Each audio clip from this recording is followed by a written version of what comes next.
The afternoon sun streamed through the floor-to-ceiling windows of my parents' mansion as the family gathered for their annual summer barbecue. While my sister Victoria lounged by the pool in her designer swimwear, I sat quietly in the corner, laptop open, reviewing the final architectural plans for what would soon become the city's tallest building. "Emma, darling, do close that computer," my mother called out. "It's a party, not a coffee shop." I smiled, knowing that tomorrow's groundbreaking ceremony would change everything. But for now, I played my part, dressed in simple jeans and a white blouse that Victoria had already criticized as outlet mall chic. "Still working on those little building designs?" Victoria smirked, adjusting her Gucci sunglasses. "How cute. If only she knew those little designs were revolutionizing sustainable architecture across 3 continents. My firm, quietly built over the last decade, had become the most innovative force in green engineering. Speaking of buildings, my father interjected, settling into his favorite lounger. Victoria just closed on her 3rd vacation home. Aspen this time, wasn't it? Victoria beamed. 4 bedrooms, private ski lift access. Michael's bonus was particularly generous this year. Meanwhile, my mother sighed, giving me that familiar look of disappointment. "Emma still rents that tiny apartment downtown." I took a sip of water, thinking about the penthouse I actually lived in, when I wasn't traveling between our global offices. "The apartment suits me fine." "Suits you fine because it's all you can afford," Victoria laughed. "The poor sister can't even buy a house. Remember when she turned down that partnership at Dad's firm to start her own company?" My phone buzzed, another message from my project director. "Final permits approved. Press embargo lifts at 9 a.m. tomorrow. Forbes exclusive ready to go."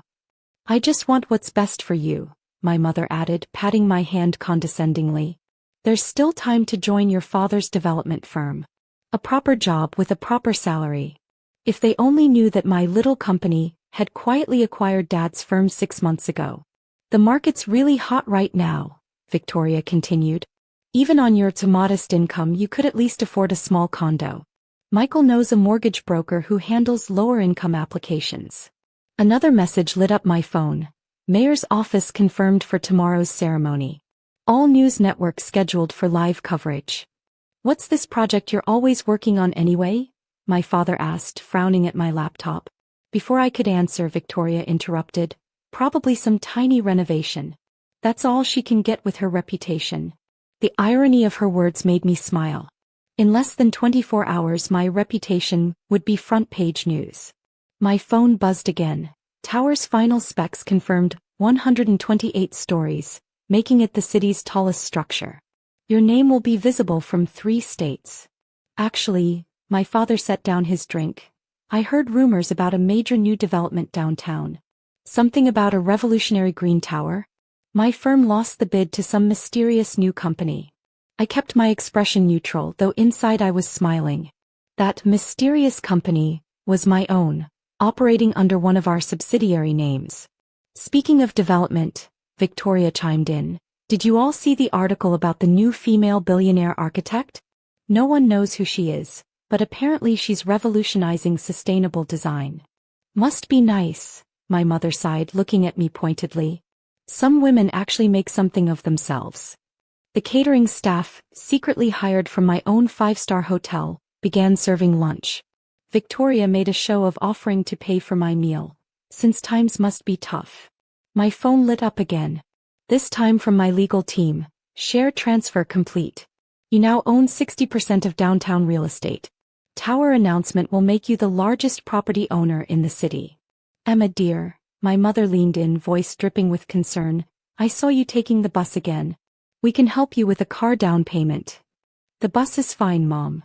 "It's embarrassing," Victoria declared. "A Marshall family member on public transport? Thank God none of my friends have seen you." Dad pulled out the morning paper, frowning at the business section. "Says here this mystery architect is unveiling something big tomorrow. Supposedly will change the city skyline forever." "Must be nice to have that kind of success," Victoria smirked. "Unlike some people who can barely afford rent." Just then my project director's message came through. "Final inspection passed. Walker Tower is ready for tomorrow's revelation. All 128 floors of sustainable innovation." Shall we proceed with the name unveiling? I typed back quickly, proceed as planned. At least tell us what you're working on, my mother pressed. Some small office renovation? You could say I'm aiming high, I replied cryptically. How high can you aim from a rented apartment? Victoria laughed. The poor sister can't even buy a house, let alone build anything significant. The afternoon sun caught the edge of my laptop screen, where the final renders of Walker Tower were displayed. Its revolutionary design would redefine sustainable architecture globally. Tomorrow my family would learn that the poor sister had built not just a tower but an empire. My father's phone buzzed with a news alert. His eyes widened slightly as he read the preview of tomorrow's headline. He looked up at me, confusion crossing his face. I closed my laptop, smiled and said, "Anyone want to join me for breakfast downtown tomorrow? Say around 9 a.m.? I have something interesting to show you." The next morning dawned clear and bright, perfect weather for a groundbreaking ceremony.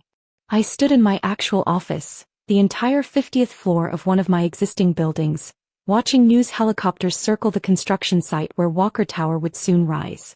At precisely 8:55 a.m., my family arrived in the lobby, looking confused and slightly irritated at being summoned downtown so early. "Emma, darling," my mother started as they were escorted up by my private security team, "what is all this about? And why are there so many news vans outside?" Before I could answer, they stepped into my office and their jaws collectively dropped. Floor-to-ceiling windows offered a panoramic view of the city, my city, though they didn't know it yet. Digital screens covered the walls, displaying real-time updates from construction sites worldwide. What is this place?" Victoria stammered, her designer handbag clutched tightly. "My office," I said simply, checking my watch. "Well, one of them." Dad's phone buzzed. Then Mom's. Then Victoria's. The embargo had lifted and the news was breaking. Breaking news. Mystery architect revealed, Emma Walker Marshall to build world's most sustainable skyscraper. My father's hands shook as he read aloud.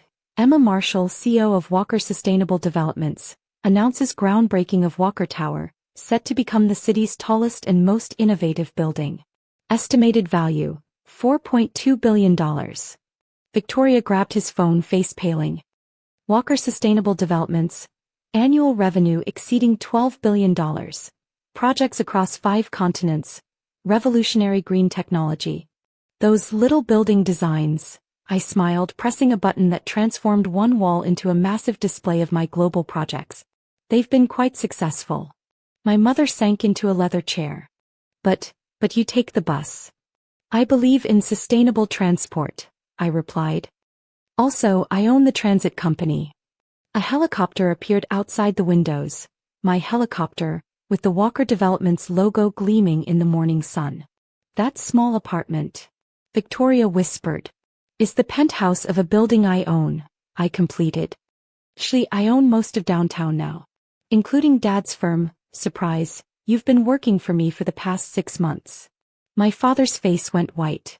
"The mysterious buyer. That was you?" "Ms. Marshall," my assistant entered, "the mayor and press are ready for the ceremony." The screens switched to live news coverage. Reporters stood before the massive construction site, where a covered scale model waited to be revealed. "That's not all," I continued, pulling up the architectural plans. "Walker Tower will be the world's first truly self-sustaining skyscraper. Zero carbon footprint, revolutionary solar technology, vertical gardens on every 3rd floor. It's already fully leased. There's a waiting list of Fortune 500 companies." Victoria stared at the plans, then at her own office building visible through the windows. "Is that why my company's rent tripled last month?" "Actually, I own that building too," I smiled. "Don't worry, family discount." The weeks following the Walker Tower announcement transformed my family's perception completely. Gone were the condescending comments about my little company, and pitying looks about my lifestyle choices. Now, at our regular Sunday family dinners, hosted in my actual penthouse with its rooftop garden and helipad, they sat in stunned silence as global leaders and business titans called for video conferences. President of Singapore on line 1, my assistant announced during dessert. Regarding the Marina Bay project. My mother nearly dropped her spoon. "The president. Tell him I'll call back," I replied, sipping my tea. Family time. Victoria, who had spent years flaunting her vacation homes, now fidgeted uncomfortably in her seat. The Forbes article listing my net worth at $18.2 billion had effectively ended her bragging rights. Emma, my father cleared his throat, about the firm's new sustainable initiative. Already approved, I cut in. My board, greenlit the $100 million renovation last week. We're converting all properties to zero-emission standards. My mother, still struggling to process reality, gestured at my simple black turtleneck. But darling, you could afford any designer. Mom, I smiled, I don't wear designer labels because I own the manufacturing facilities that make them. The skyline visible through the windows was already changing. Walker Tower's innovative design had sparked a global conversation about sustainable architecture. My inbox overflowed with partnership requests from governments and corporations worldwide. Ms. Marshall, my assistant, reappeared.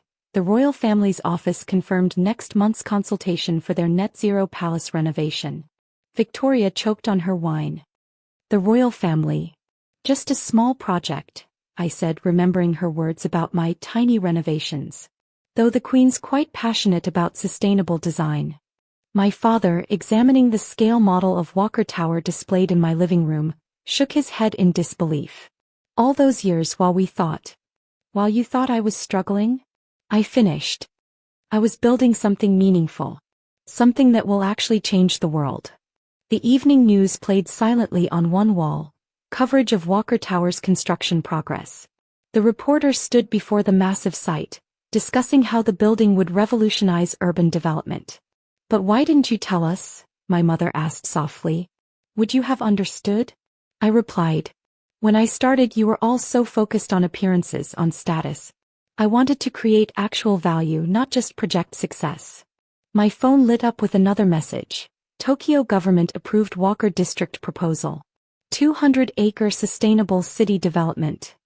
The funny thing is, I continued, watching the sunset paint the city in golden hues, success isn't about proving people wrong. It's about proving yourself right. Victoria stared at her reflection in the window, her designer outfit suddenly seeming insignificant against the backdrop of my empire. All those times I mocked you. Taught me patience, I completed. And the value of underestimation. As my family prepared to leave, still processing their new reality, my father paused at the door.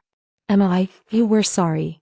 Don't be, I said, turning to watch a crane lift materials to the growing heights of Walker Tower. Everything worked out exactly as planned.